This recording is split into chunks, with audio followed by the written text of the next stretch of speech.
मालिक यौमिद्दीन इय्याका नाअबुदु व इय्याका नस्तईन। वो रोजे सजा का मालिक है। हे मालिक, हम तेरी इबादत करते हैं और मेरे मालिक, हम तुझसे ही मदद मांगते हैं। ऐसी गीरत मैंने आज तक नहीं सुनी। ये मेरी खुशनसीबी है कि मैं यहाँ मौजूद हूँ। वो इसलिए क्योंकि ना ही मेरे जैसा तजुर्बा किसी के पास है और ना ही मेरे जैसी काबिलियत किसी के पास है। जी बिल्कुल सही फरमाया आपने।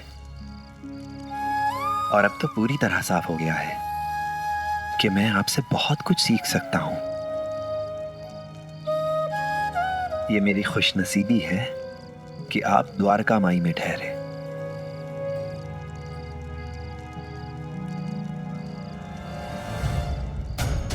हैरत है, क्या ये वो साईं है जिसे पूरी शिरडी मानती है? हाँ, ये तो बड़ी आसानी से मेरी मुट्ठी में आ रहा है। जो कहता हूं सर झुका के मान लेता है, खिलाफ जाता ही नहीं। इहदिनस सिरातल मुस्तकीम।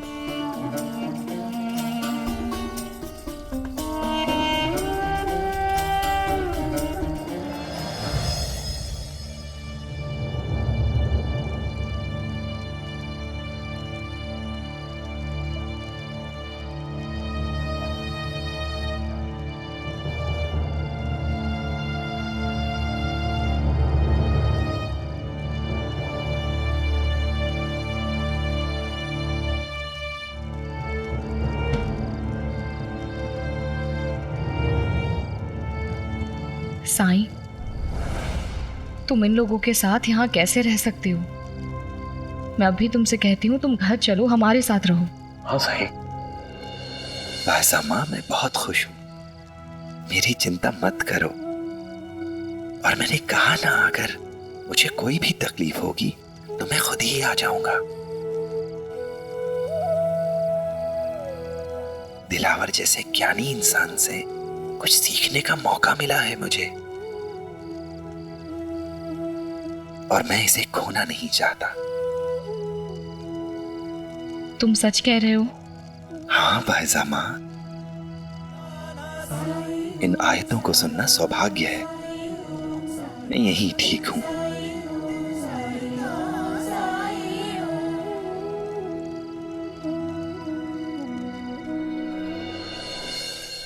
लो भाई, मुंह मीठा करो। तुम भी मुंह मीठा करो। अरे भाई, इधर आओ, इधर आओ। अरे भाई, मुंह मीठा करो। तुम भी लो भाई। अरे लो भाई, तुम भी मुंह मीठा करो। अरे भाई, किस खुशी में? अरे भाई, मुझे मेरे व्यापार में जबरदस्त फायदा हुआ है। वाह, आखिर भगवान ने तुम पर कृपा कर ही दी। भगवान ने नहीं, दिलावर जी की कृपा है मेरे ऊपर। दिलावर? कहीं ये वो दिलावर तो नहीं जो कल बड़ी बदतमीजी से पेश आ रहा था? हाँ वही। अरे शुरुआत में तो मैं भी गलत समझ बैठा था, लेकिन वो तो बहुत बड़े सिद्ध पुरुष हैं। फौरन अपने दुकान पे जा, किसी भी वक्त तुम पे दौलत की बारिश हो सकती है। तुम्हारी किस्मत में बहुत अच्छा वक्त आने वाला है। मैं एक व्यापारी हूँ, मेरा एक छोटा सा कारखाना है। मुझे अपने मजदूरों के लिए वर्दियां सिलवानी है। जी बन जाएंगी। ये लीजिए, ये पेशगी है, और जब आप पूरा काम करके दे देंगे तब बाकी की शेष राशि भी दे दूंगा। तभी तो साईं भी उनकी बात सुनते हैं। सच कह रहा हूं, दिलावर जी ने भविष्यवाणी की और मुझे बहुत बड़ा काम मिला। जानते हो, मेरा धंधा बहुत मंदा चल रहा था। मैंने तो दुकान पे जाना ही कम कर दिया था, सब कुछ बेचने के लिए सोच रखा था। लेकिन दिलावर जी ने एक नजर मेरी हथेली पे डाली और भविष्यवाणी कर दी कि तू जल्दी से दुकान पे जा, तेरे ऊपर दौलत की बारिश होने वाली है, तेरा अच्छा समय आने वाला है।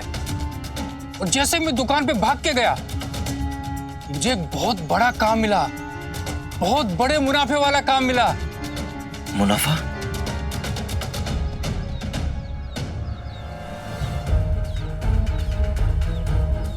भरोसा करो, अगर दिलावर जी ने मुझे कहा नहीं होता तो मैं दुकान पे जाता ही नहीं, और हो सकता था वो ग्राहक किसी और दुकान पे चला जाता।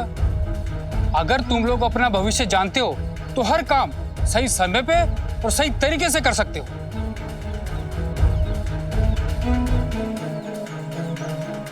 ये सही कह रहा है, हमें भी अपनी किस्मत बदलने के लिए एक बार दिलावर के पास जाना चाहिए। साई हाथ देखकर भाग्य तो नहीं बताते, और एक बार जाने में क्या हर्ज है? वो कोई पैसा तो नहीं मांग रहा है हमसे। चलो चल के देखते। हाँ, चलो चलो चलो, हम लोग भी चलकर देखते हैं द्वारका माई। हाँ भाइयों, हाँ, चलो चलो। ए, सब लोग आराम से खड़े रहो, सबको मौका मिलेगा मेरे उस्ताद से मिलने का। और हाँ, कोई भी उस्ताद को छुएगा नहीं। हमारे उस्ताद को ये बिल्कुल भी पसंद नहीं है कि कोई उन्हें छुए, दूरी बनाए रखना।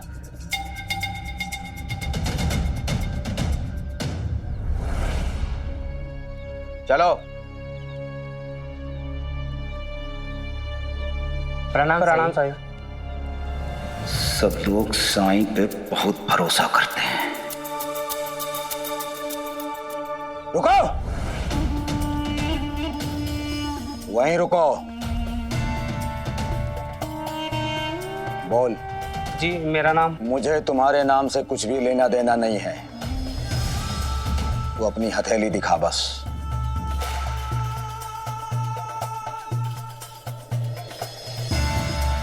और तू खड़े खड़े तमाशा क्या देख रहा है? दिखा अपना। मैं कोई नौसिखिया नहीं हूं जो केवल एक बार में एक ही आदमी की मदद कर पाऊं।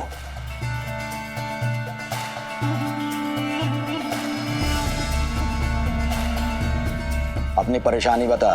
शादी को 5 साल हो गए, लेकिन अब तक कोई संतान नहीं। दूध में चुहारा डाल के पी, 6 महीने बाद तू बाप बन जाएगा। ये किस तरह का अजीबोगरीब टोटका है? क्या तुम्हें यकीन है ये काम करता है? अगर ये धोखेबाज होता तो हमसे पैसे हटता, मगर ये तो मुफ्त में बता रहा है। तुम्हारी बात सही है, लेकिन सोचने वाली बात यह है कि इन्हें पैसों की लालच नहीं है, तो फिर इनका गुजारा कैसे चलता होगा? वो भी 3 चेलों के साथ। और उनका पहनावा देखो, रहन सहन देखो, देखने से ही पता चलता है कि सब महंगा है।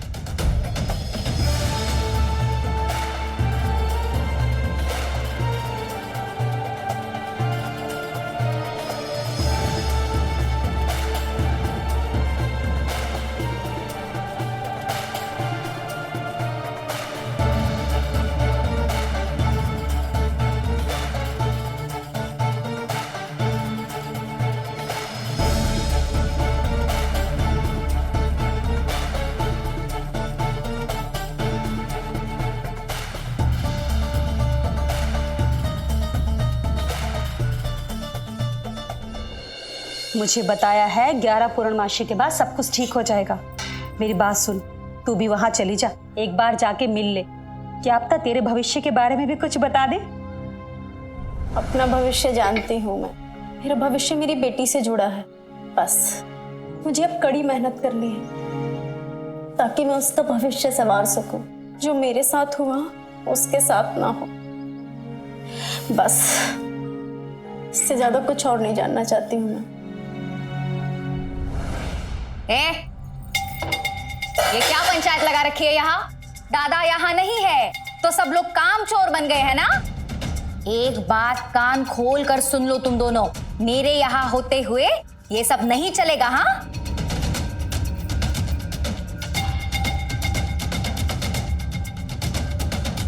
और ये क्या चल रहा है? 2 लोग मिलकर एक काम क्यों कर रहे हैं? उठो, जाओ बाहर जाके साफ सफाई करो, जाओ। जी जाओ। काम चोर। सुनो। जी जुदाई। ये किसके बारे में बात कर रही थी तुम दोनों? कौन है जो भविष्य बताता है सबका? क्या बकवास कर रही थी तुम? उसका नाम दिलावर अली है, द्वारका माई में रहता है, उसे सब मालूम है और भविष्य बताने का कोई पैसा भी नहीं लेता। ठीक है, काम करो।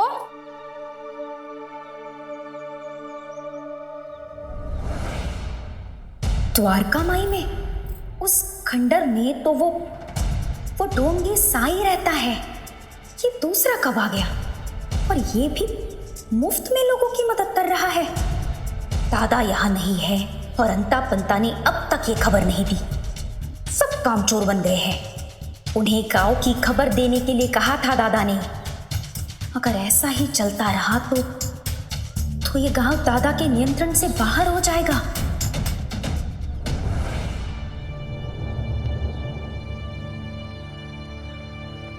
मेरी शादी कब होगी? 1 साल बाद। अगर उससे पहले चाहते हो तो एक टोटका करना पड़ेगा तुझे। सूरज उगने से पहले रोज जागना होगा तुझे, लेकिन आंखें बंद ही रखनी होंगी। बंद आंखों से गुलाब का फूल लेकर तुम्हें पूरब के जानिब खड़े होकर तब तक दुआ मांगनी होगी जब तक सूरज निकल नहीं आता। अगर ऐसा लगातार करते रहे तो 1 साल के अंदर ही तुम्हारी शादी गुलाब के फूल जैसे सुंदर लड़की से हो जाएगी।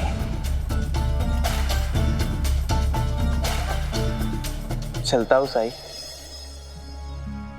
अच्छा सुनो, जब सुबह सुबह घर से बाहर जाना तो तुम्हारी आंखें तो बंद होंगी। अपने साथ किसी को लेकर जाना, वरना चोट लग सकती है तुम्हें। आपने सही कहा साई, मैं आपके बातों का ध्यान रखूंगा। राम जी भला करें।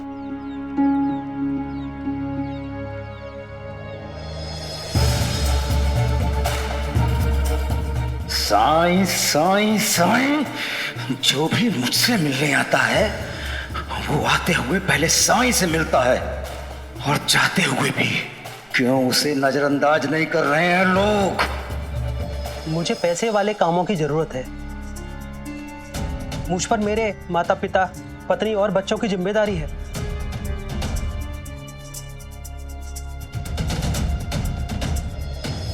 तेरा मुस्तकबिल शानदार है, लेकिन तू यहाँ रह के अपना वक्त बर्बाद कर रहा है। बंबई या पुणे जैसे बड़े शहर में जा। जैसा तू चाहता है वैसा ही काम मिलेगा तुझे। हरिओम। पंता जी, हम तो सरकार के सेवक हैं। इससे पहले सरकार हमें सजा देते थे। चियूताई हमारी कब से मालकिन बन गई? और कर भी क्या सकते हैं अंता जी, गलती तो हमारी ही है। चियूताई ने हमें केवल मुर्गा बनाया है। अगर इन्होंने सरकार को बताया तो सरकार हमें मुर्गी की तरह अंडा देने के लिए कहेंगे।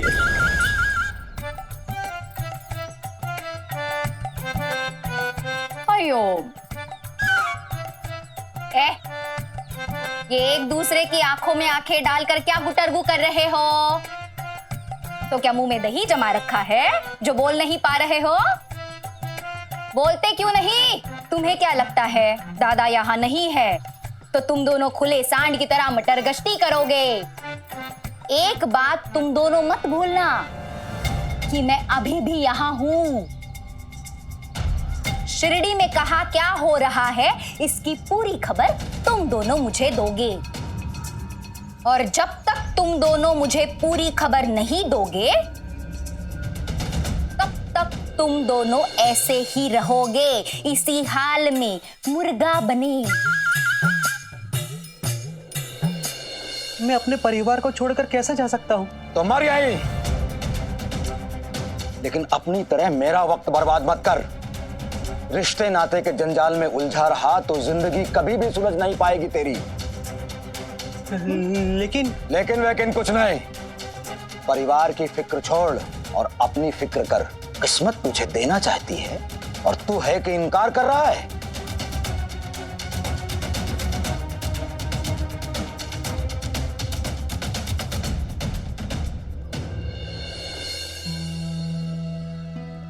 साईं, सुना आपने?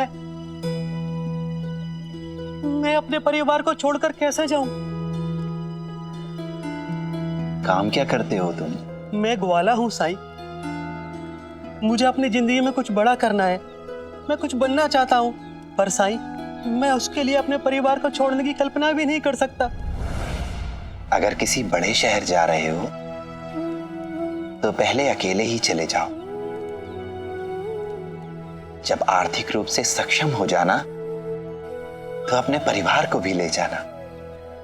क्या बकवास मशवरा दे रहा है तू फकीर?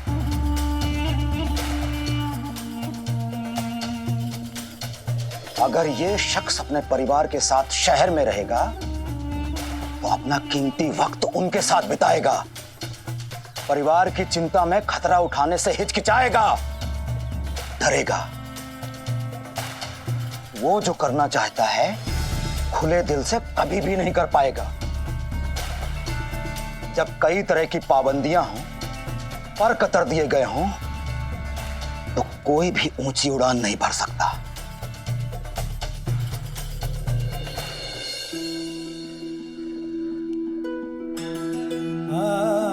जिसकी जैसी नियत उसकी वैसी ही बरकत। अपने परिवार से दूर जाने का मतलब उन्हें भुला देना नहीं होता है। अपने परिवार को हमेशा अपने दिल में रखो। अगर उनके कल्याण के लिए, उनका भविष्य सुरक्षित करने के लिए कड़ी मेहनत करोगे तो उन्हें अपने पास बुलाने का मार्ग भी बहुत जल्दी मिल जाएगा तुम्हें। सत्य कहा साईं आपने, बिल्कुल सत्य कहा। अल्लाह मालिक। खड़े खड़े मुंह क्या देख रहे हो? बाहर निकालो इस जाहिल को। इसने मेरा वक्त बर्बाद किया है।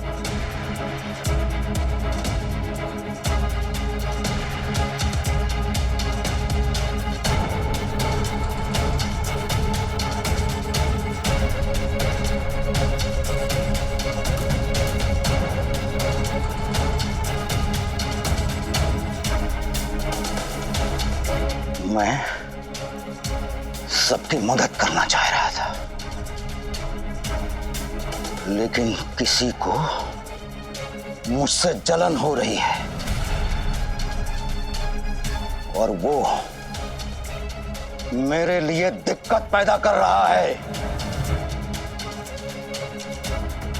अगर किसी को ये सब नागवार लगता है तो नहीं करनी मुझे किसी की मदद। भागो यहां से। निकाल।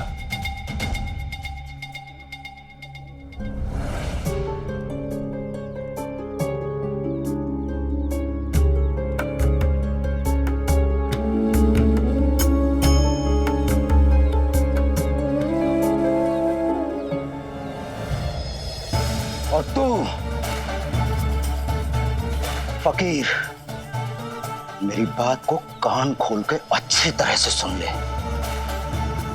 मैंने तुझे यहां रहने दिया, इसका यह मतलब नहीं है कि तू मेरे मामले में दखल दे। अगर दोबारा ऐसा किया तो यहां से धक्के मार के बाहर करूंगा।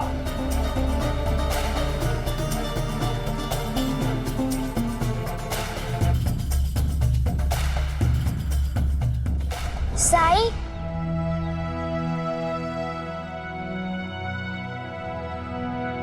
जल्दी से बाहर आओ ना, हम तुम्हारा कब से इंतजार कर रहे हैं खेलने के लिए।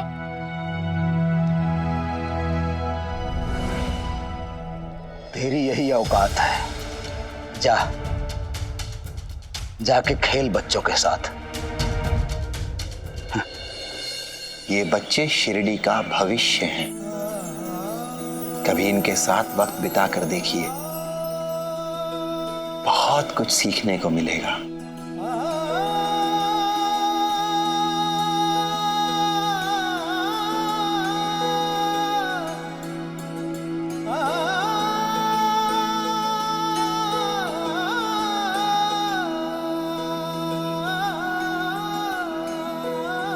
चलो।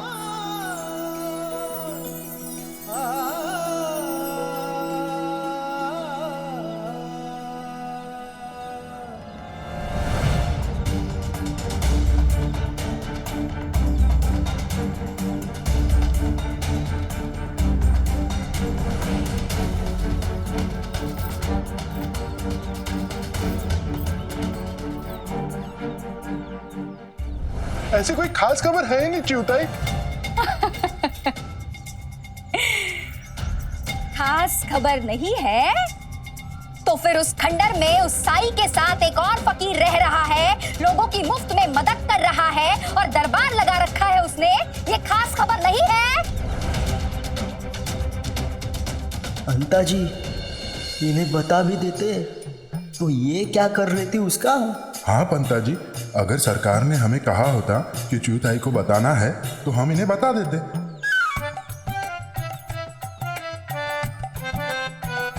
अगर दादा ने नहीं भी कहा था तो भी शिरडी की एक एक खबर मुझे देना तुम लोगों का कर्तव्य था। हमारे मन की बात भी कोई सुन सकता है पंता जी। कान खोलकर सुन लो तुम दोनों।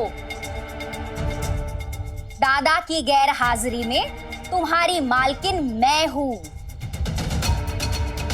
शिरडी में कहा कब और क्या हो रहा है और क्या होने वाला है, पल पल की खबर तुम दोनों मुझे दोगे। और क्योंकि तुम्हारी कर्तव्य पूर्ति में तुम दोनों ने लापरवाही की है, अगले 1 घंटे तक तुम दोनों जहां भी जाओगे ऐसे ही जाओगे, मुर्गा बने।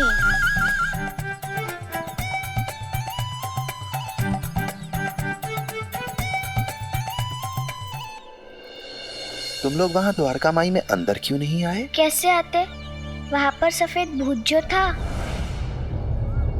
नहीं लक्ष्मी, किसी का भी मजाक नहीं बनाते, बुरी बात है। मुझे माफ कर देना साई, लेकिन हम उसे भूत नहीं तो क्या कहे।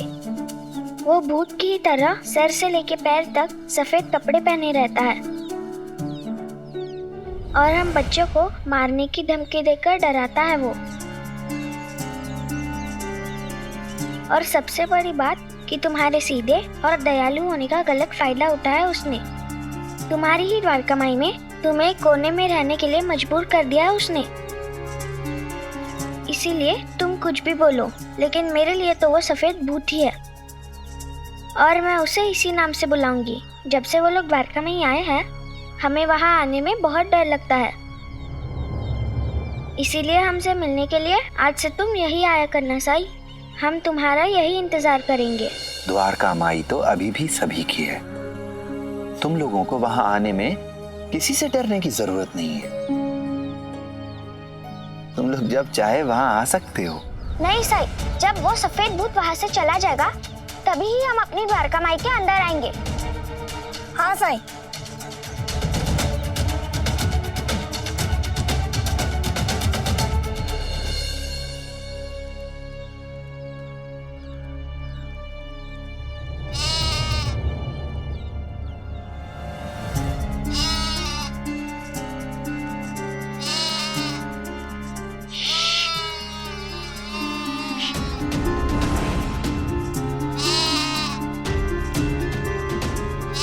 क्या तमाशा है ये?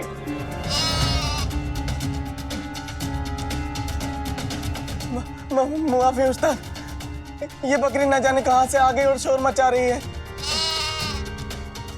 हम बस इसे भगाने ही वाले थे कि इतने में आपकी आंख खुल गई। अरे बेअक्ल, इतनी इतनी अच्छी हट्टी कट्टी बकरी खुद चल के आई है हलालों ने, और तू उसे भगा रहा है। देख क्या रहा है, पकड़ उसे।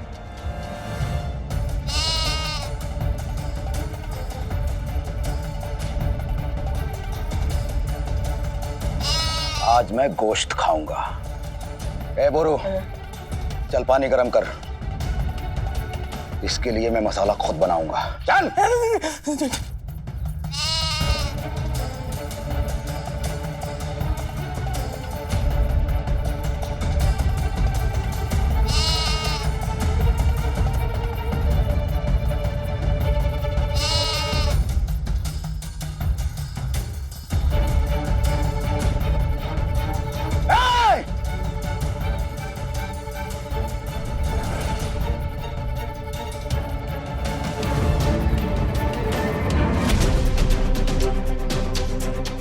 इस बार इसे पकड़ लेंगे उस्ताद। हम जरूर पकड़ लेंगे।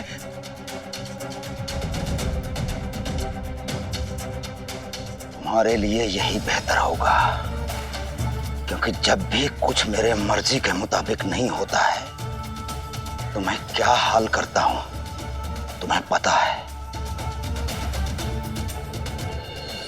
भिक्षा दे माई।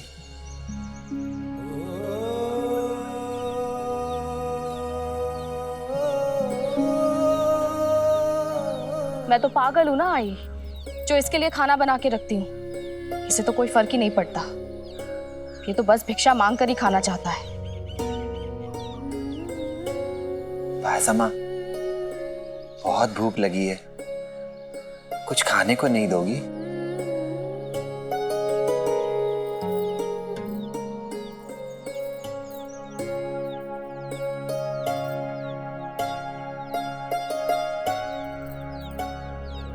ठीक है, भिक्षा में एक आलू और थोड़े से चावल मिले हैं, इसी से द्वारका माई में कुछ बना लूंगा।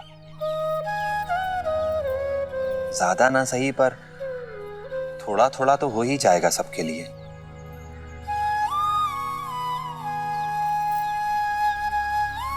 सबके लिए? हाँ भाईजामा, तुम तो जानती हो कि मेरी मिल बांट के खाने की आदत है।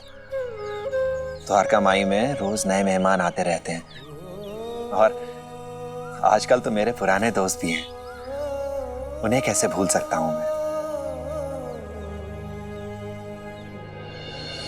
रुको, कहीं नहीं जाओगे तुम।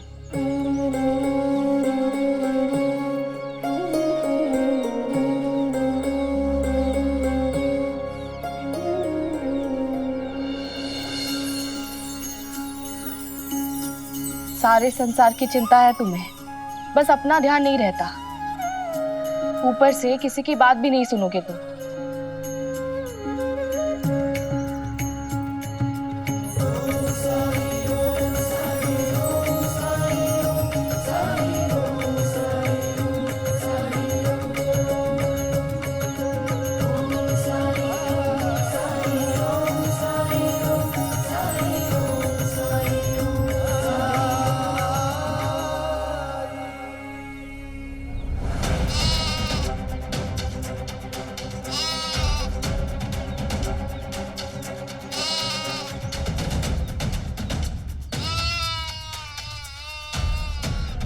शाबाश, आखिरकार तूने इसे पकड़ ही लिया।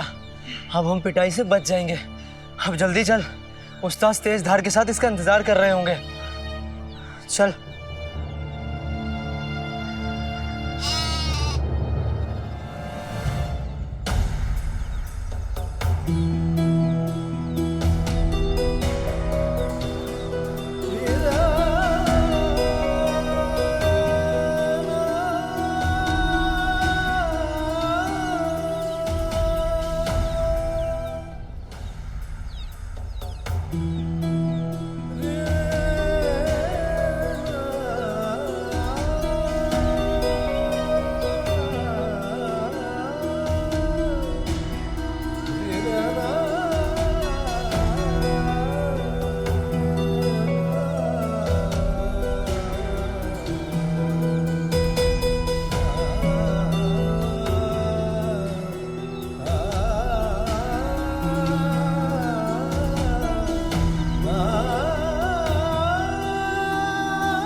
मुन्नू, बकरी बकरी कहाँ है मुन्नू? अरे ये क्या किया तूने? इतनी मुश्किल से पकड़ी थी। तू जानता है ना कि अगर खाली हाथ गए तो उस्ताद हमारा क्या हासिल करेंगे। बस बहुत हुआ, तुम्हारी गलती के लिए इस बार मैं मार नहीं खाऊंगा। मैं उस्ताद से साफ साफ कह दूंगा कि उस्ताद, इसने हाथ आई बकरी को छोड़ दिया।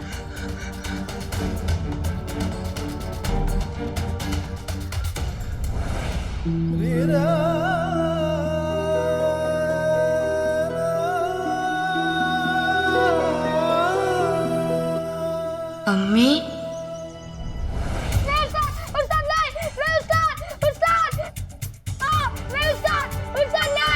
उस्ताद छोड़ दीजिए उसे। उसने जानबूझ के गलती नहीं की है। उसके हिस्से की मार मैं खा लूंगा। तरस आ रहा है तुझे इस मुन्नू पे? हट!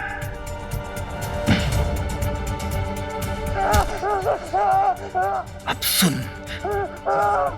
जितनी पिटाई मैं इसकी करने वाला था, उससे दुगनी पिटाई अब तुम्हारी करूंगा, क्योंकि दिलावर को रोकने की कीमत चुकानी होगी तुझे।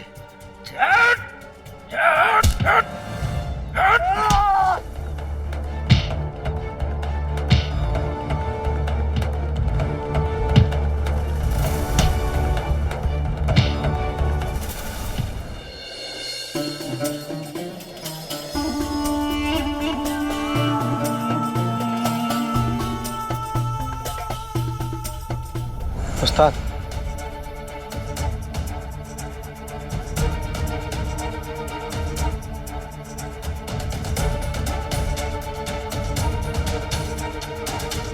कहो, क्यों मिलना चाहते हो तुम?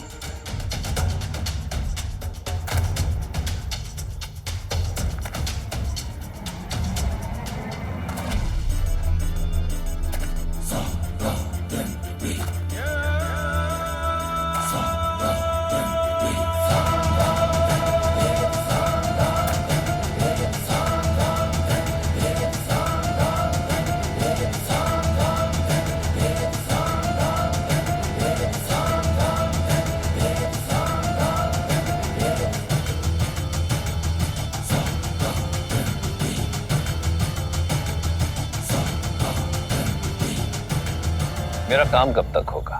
क्या यही पूछने के लिए मुझे यहाँ बुलाया है?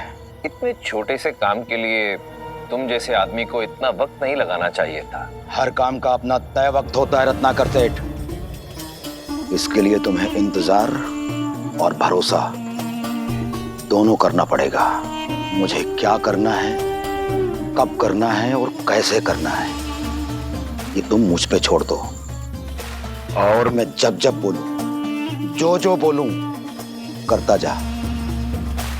और फिर तुम जो चाहते हो वो तुम्हें मिल जाएगा। और हाँ, मेरे मामले में दखल देना और सवाल पूछना बंद कर दो तुम, क्योंकि आज तक ऐसा कोई काम नहीं है जो दिलावर अली न कर पाए। इसीलिए तो तुम्हें यहाँ लाया हूं। अगर तुमने मेरा ये काम कर दिया तो तुम्हें दिए हुए वादे के मुताबिक मैं तुम्हें औरंगाबाद के निजाम के यहाँ काजी मुकर्रर करवा दूंगा। और हाँ, मेरे पहले के दिए हुए पैसे शायद खत्म होने वाले होंगे या कम पड़ रहे होंगे, तो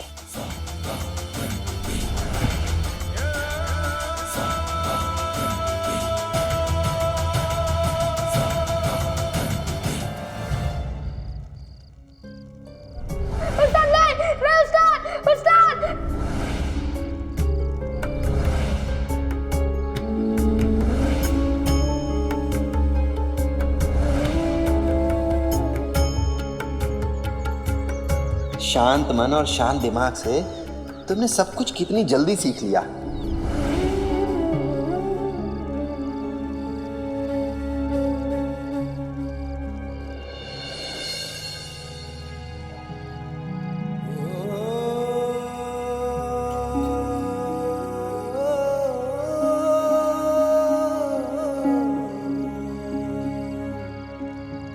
साईं,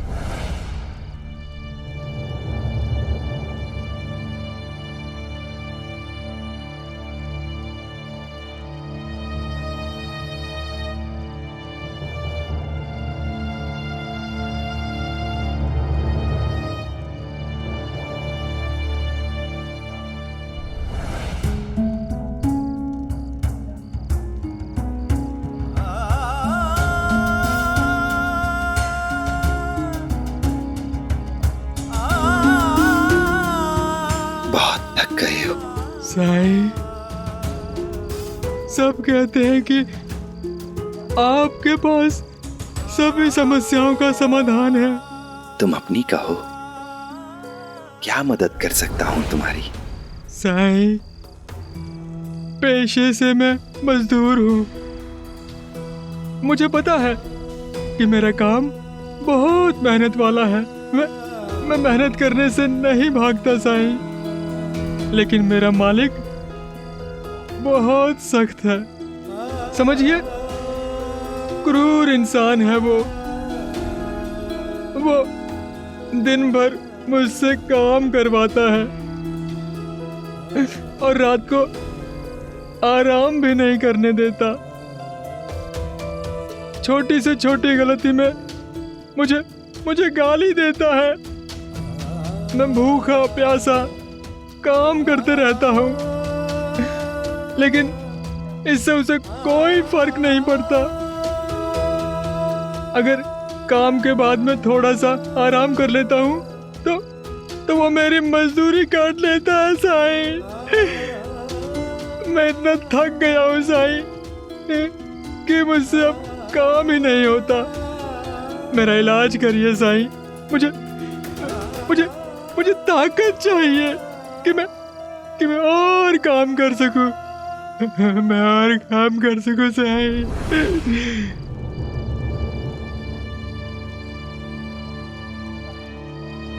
तुम पहले ही जरूरत से ज्यादा काम कर चुके हो। अगर यही हाल रहा तो तुम्हारा ये शरीर तुम्हारा साथ ज्यादा दिन नहीं देगा। तो आप ही बताइए साईं, मैं क्या करूं? इस इलाके में स्थायी काम मुश्किल से मिलता है, इसलिए मैं चाह कर भी ये काम नहीं छोड़ सकता। साईं, मेरे मालिक को मेरी कदर नहीं है। मैं जिंदा रहूं या मर जाऊं, इस सबसे कोई फर्क नहीं पड़ता। मुझे से गरीब बेबस मजदूर की फिक्र कौन करे साईं, कौन करे? जब खुद तुम्हें अपनी फिक्र नहीं है तो किसी और को तुम्हारी फिक्र क्या होगी? और जो तुम कर रहे हो वो काम नहीं है, अन्याय है, अत्याचार है तुम्हारे ऊपर, जो कि किसी के भी साथ नहीं होना चाहिए। और ये सब तुम्हारे साथ इसलिए हो रहा है क्योंकि तुम अपना शोषण बर्दाश्त कर रहे हो। तुम में अपने साथ हो रहे अन्याय के खिलाफ खड़े होने की हिम्मत नहीं है। लोग तुम्हारे साथ वैसा ही व्यवहार करते हैं जैसा तुम उन्हें करने देते हो। लोग तुम्हारा सम्मान तभी करेंगे जब तुम खुद अपना सम्मान करोगे। और जिस माहौल में इज्जत ना मिले वहां से चले जाना ही बेहतर है। अगर ध्यान से सोचोगे तो तुम पाओगे कि तुम्हारे मालिक ने तुम्हें बांध कर नहीं रखा है, बल्कि तुम खुद ही यहां से नहीं जाना चाहते। सच तो ये है कि तुम खुद को वहां सुरक्षित महसूस करते हो, इसलिए अपमान हो जाने पर भी वहीं बने रहना चाहते हो तुम, क्योंकि तुम डरते हो। तुम्हें डर है कि अगर तुमने ये काम छोड़ दिया तो तुम्हें दूसरा काम मिलेगा या नहीं, कुछ कमा भी पाओगे या नहीं। ये तुम्हारे मालिक की कमी नहीं है, बल्कि खुद तुम्हारे आत्मविश्वास की कमी है। अगर तुम्हारे अंदर आत्मविश्वास होता तो तुम ऐसा कभी नहीं सोचते। सच तो ये है मित्र कि जो इंसान मेहनत करना जानता है उसके लिए दुनिया में काम की कोई कमी नहीं है। फर्क सिर्फ इतना है कि कोई इंसान अपनी मौजूदा सुरक्षित परिस्थितियों से बाहर निकलकर असुरक्षित नई परिस्थितियों का सामना करने का साहस करता है या नहीं।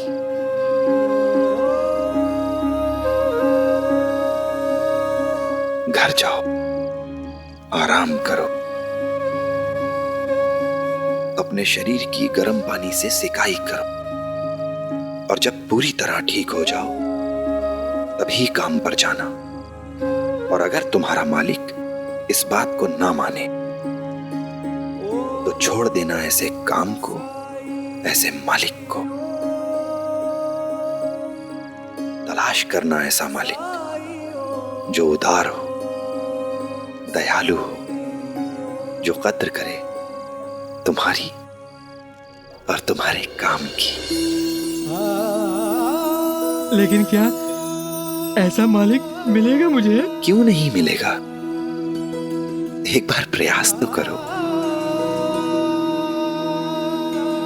तुम्हारे अंदर काम करने की शक्ति की कोई कमी नहीं है। अपने जीवन को बदलने के लिए मनोबल चाहिए। सुरक्षित माहौल से निकलकर असुरक्षित माहौल में जाकर एक नई शुरुआत करने के लिए साहस चाहिए।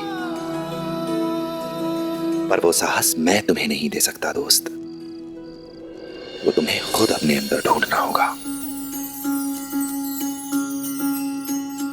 ओ जीवन डगर कभी जो कठिन हो जाए, मन विचलित हो और कोई मार्ग न पाए, अंधियारे की गहरी रात जो आए, हिम्मत टूटे और कुछ भी समझ न आए। राम जी भला करे। पथ पे सबूरी धर के बिना डिगे बस चलता जा तू, श्रद्धा पथ पे सबूरी धर के बिना डिगे बस चलता जा।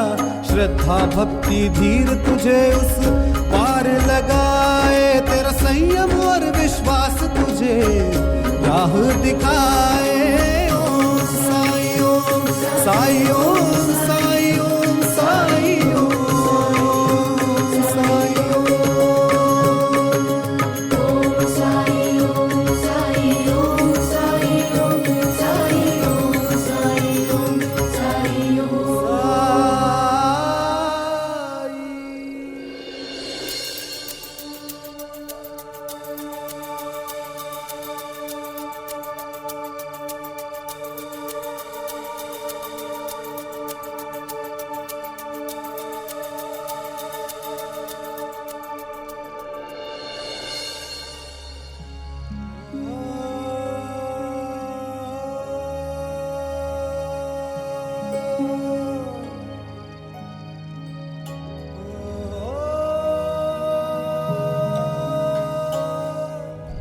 जब खुद तुम्हें अपनी फिक्र नहीं है तो किसी और को तुम्हारी फिक्र क्या होगी?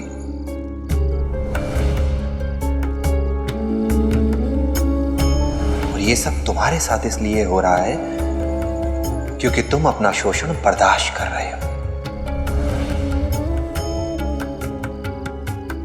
तुमने अपने साथ हो रहे अन्याय के खिलाफ खड़े होने की हिम्मत नहीं है। लोग तुम्हारे साथ वैसा ही व्यवहार करते हैं जैसा तुम उन्हें करने देते हो। लोग तुम्हारा सम्मान तभी करेंगे जब तुम खुद अपना सम्मान करोगे। और जिस माहौल में इज्जत ना मिले वहां से चले जाना ही बेहतर है। ऐसा मेरे साथ इसीलिए हो रहा है क्योंकि मैं होने दे रहा हूँ। मेरे माँ बाप मुझे पाल नहीं सकते थे, इसीलिए उन्होंने मुझे उस्ताद को दे दिया। तब से मुझे एक ही चीज़ लगती थी कि हो सकता है मेरा कुछ भला होने वाला है। साईं सही कह रहे थे, उस्ताद से मैं कुछ नहीं सीख पा रहा हूँ। यहाँ तक कि जब वो कुरान शरीफ पढ़ते हैं तो मैं तो उस्ताद के डर से कांपते ही रह जाता हूँ। यहाँ से चले जाने में ही मेरी भलाई है।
शुक्रिया साईं।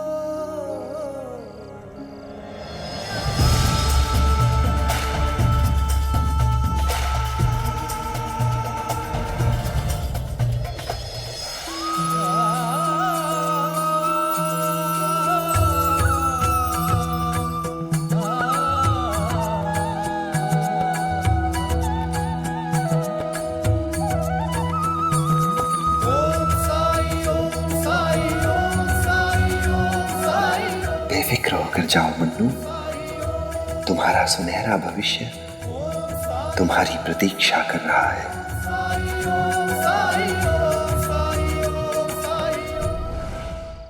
ऐसे और भी मजेदार वीडियो के लिए हमारे चैनल को लाइक, शेयर और सब्सक्राइब करें।